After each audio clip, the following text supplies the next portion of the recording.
My name is Reverend Jimmy Ray Shelton, and I'm from Lake Lure. They call themselves Reverend. We are a Christian organization. They call themselves Christian and fly the Christian flag.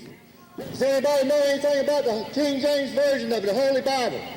They quote scripture and claim white supremacy as a God-given right.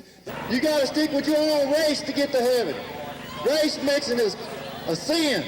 These are members of the American Knights of the Ku Klux Klan. They taunt crowds with racial slurs and vulgarity and receive a dose of what they dish out in return.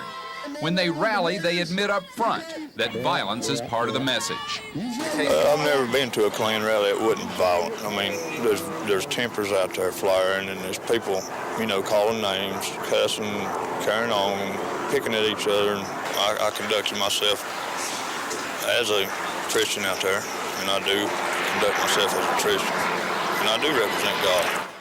They tried to present as Christians. I never saw anything Christ-like about them. Christ is love, and they're all hate. Former Klan member Roger Hensley says in the 80s he found refuge in a Hendersonville Klan unit after a string of prison terms and alcoholism. He shows us pictures of a paramilitary look the Klansman adopted. He wore a black T-shirt with the Blood Cross emblem surrounded by white power. He says he never wore a robe or a hood. But we never were into violence, just get drunk, cuss the blacks,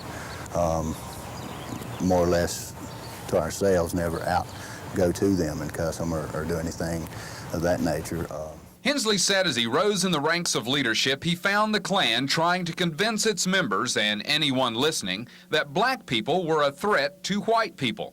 But the one I was in said they were evil. You know, they tried to make them look like they were evil. They were the devil. I know a lot of black people, and I don't see any evil in them. Hensley says he reached a turning point in his life when he became a Christian. After studying the Bible, he says he realized the message of the Klan was far from the teachings of Christ. I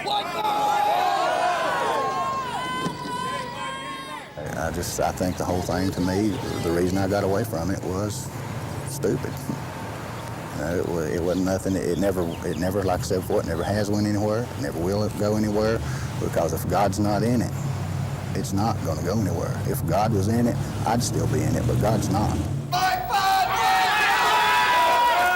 Hensley says the Klan's name-calling and anger and confrontational rallies is proof Klan members are on the wrong side of religion. He and his ministers say Klan members need prayer and forgiveness from the communities they visit and the crowds and people who meet them. Cheryl Barber, News 13, WLOS. Every knee shall bow.